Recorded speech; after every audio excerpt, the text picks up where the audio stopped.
আসসালামু আলাইকুম ওয়া রাহমাতুল্লাহ। প্রিয় ষষ্ঠ শ্রেণীর শিক্ষার্থীরা, ঈদ মোবারক। আজকে আমি তোমাদের সম্পাদ্য বিষয়ক একটি সৃজনশীল নিয়ে আলোচনা করব। সুমন 4.7 সেমি দৈর্ঘ্যের একটি রেখাংশ আঁকল। কতে প্রশ্নটা হলো রেখাংশটি খাতায় আঁকো। খতে কয়ের রেখাংশের সমান একটি রেখাংশ আঁকতে হবে, এক্ষেত্রে অঙ্কনের বিবরণ দিতে হবে। গতে কয়ের রেখাংশটিকে সমদ্বিখণ্ডিত করতে হবে, এইটার অঙ্কনেরও বিবরণ দিতে হবে। তো প্রথমে আমরা ক নম্বর প্রশ্নটা আসি। 4.7 সেমি দৈর্ঘ্যের একটা রেখাংশ আমরা কিভাবে আঁকব। প্রথমে আমরা যে কোনো দৈর্ঘ্যের একটা রেখাংশ নিব। যে কোনো দৈর্ঘ্যের রেখাংশ নিয়ে এর এক পাশে বাম পাশে একটা বিন্দু চিহ্নিত করব রেখাংশটার মধ্যে। এই যে দেখো, রেখাংশটার মধ্যে একটা বিন্দু চিহ্নিত করছি। এবার এই বিন্দুটা স্কেলের শূন্য বিন্দুর সাথে মিলাবো সুন্দর করে। এই যে দেখো, শূন্য বিন্দুর সাথে মিলাইলাম। তারপরে গুনবো 1 2 3 4। 4-এর পরে ছোট গড় নিব আরো 7টা, 5টা 6টা 7টা, এই ছোট গড় 7টা। এই যে 4-4-এর পরে ছোট গড় 5 6 7, ছোট গড় 7-এর মধ্যে গিয়ে একটা বিন্দু দিয়ে দিব। এটাকেই বলা হয় 4.7 সেমি দৈর্ঘ্যের রেখাংশ।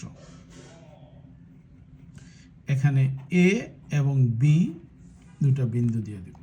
ঠিক আছে, এইটাই হচ্ছে কয়ের উত্তর, যে খাতায় আমরা 4.7 সেমি দৈর্ঘ্যের রেখাংশ আঁকলাম।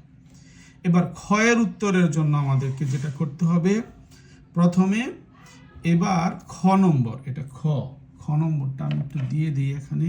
এটা ছিল ক, এটার জন্য কোনো বিবরণের দরকার নাই।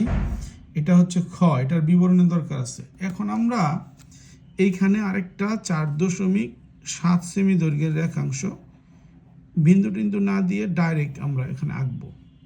আঁকার পরে পাশেই আমরা একটু বড় ধরনের, একটু আগেরটা থেকে বড় একটা রেখাংশ নিব। এর এক পাশে আমি চিহ্নিত করব তীর চিহ্ন দিয়ে, তাহলে এটা হয়ে যাবে রশ্মি। আচ্ছা, এখানে এটা রশ্মিটার নাম দেই আমরা বি এ ই একটা রশ্মি নিলাম। ঠিক আছে, এবার এই রশ্মি থেকে আমরা একটা অংশ কাটবো। ঠিক আছে, বইয়ের মধ্যে রেখাংশ নিচে সিডি, আমরা বইয়ের অনুসারেই দেই। তাইলে এই আমরা যে রশ্মিটা আগে রেখাংশটা আঁকলাম তার নাম দিলাম এবি, আর যে রশ্মিটা নেওয়া হয়েছে সেটার নাম দিলাম আমরা সি। এটা সি আর এটা হলো ই, সিই। সিই দিছে না এফ দিছে? তো সিই দিছে। ঠিক আছে, সিই রশ্মিটা নিলাম আমরা। ঠিক আছে, সিই রশ্মি নিলাম। এবার আমরা এই কাটা কম্পাসটা নিব। এই যে কাটা কম্পাসটা, এটা কাটা কম্পাস, এটা নিলাম। কাটাটা রাখলাম এ বিন্দুতে, পেন্সিলটা রাখলাম বি বিন্দুতে। এই যে এরকম করে এ বিন্দুতে কাটা, বি বিন্দুতে পেন্সিল। দেখো, এই যে এ বিন্দুতে কাটা, বি বিন্দুতে পেন্সিল। কম্পাসটা উঠায় এনে সাবধানে সি বিন্দুতে কাটা একটা বৃত্তচাপ দিলাম। এটাকে আমরা ডি বিন্দু দ্বারা চিহ্নিত করি।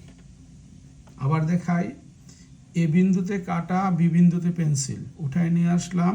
সি বিন্দুতে কাটা আর ডি বিন্দুতে পেন্সিল নিয়ে একটা বৃত্তচাপ দিলাম। তাহলে এই যে সিডি হলো, এটাই হচ্ছে আমাদের সেই রেখাংশের সমান রেখাংশ। ঠিক আছে, এইভাবে আমরা একটা রেখাংশের সমান রেখাংশ আঁকতে পারি। এটার অঙ্কনের বিবরণটা তোমরা বই থেকে পড়ে নিবা। বইয়ে সুন্দর করে বিবরণ দেওয়া আছে মেন বইয়ের মধ্যে, সেই মেন বই থেকে বিবরণটা তোমরা পড়ে নিবা। এবার আমরা আসি গ নম্বর প্রশ্নে। গ নম্বরে আমাদেরকে বলছে, ওই যে কতে যে রেখাংশটা আমরা আঁকছি 4.7 সেমি, আমাদের যে 4.7 সেমির যে রেখাংশটা আছে, 4.7 সেমির রেখাংশটা আছে, সেই রেখাংশটাকে সমদ্বিখণ্ডিত করতে হবে।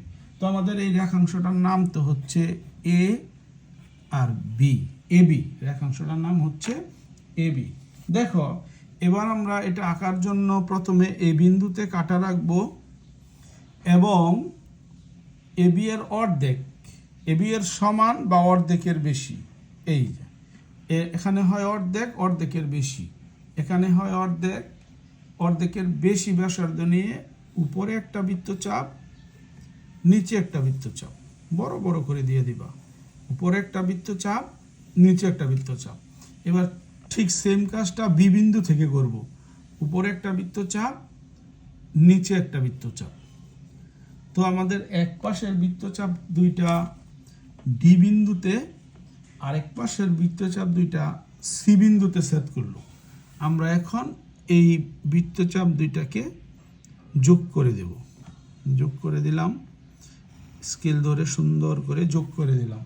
তো যোগ করে দিলে এই আমাদের নতুন রেখাটা আগের রেখাটাকে ও বিন্দুতে ছেদ করলো, তাহলে ও বিন্দুতে এবি রেখাটা সমদ্বিখণ্ডিত হলো।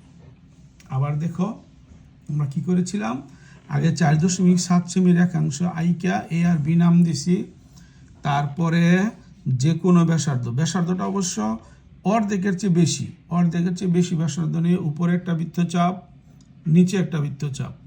আবার এই পাশে আইসা বি বিন্দুতে কাটা রেখা, উপরে একটা বৃত্তচাপ, নিচে একটা বৃত্তচাপ।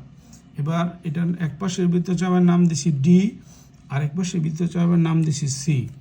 এবার এখানে দুইটা স্কেল দিয়ে সংযোগ করে দিচ্ছি, স্কেল দিয়ে সংযোগ করাতে এবি রেখাকে ও বিন্দুতে ছেদ করছি, তাহলে এবি রেখাটি ও বিন্দুতে সমদ্বিখণ্ডিত হলো।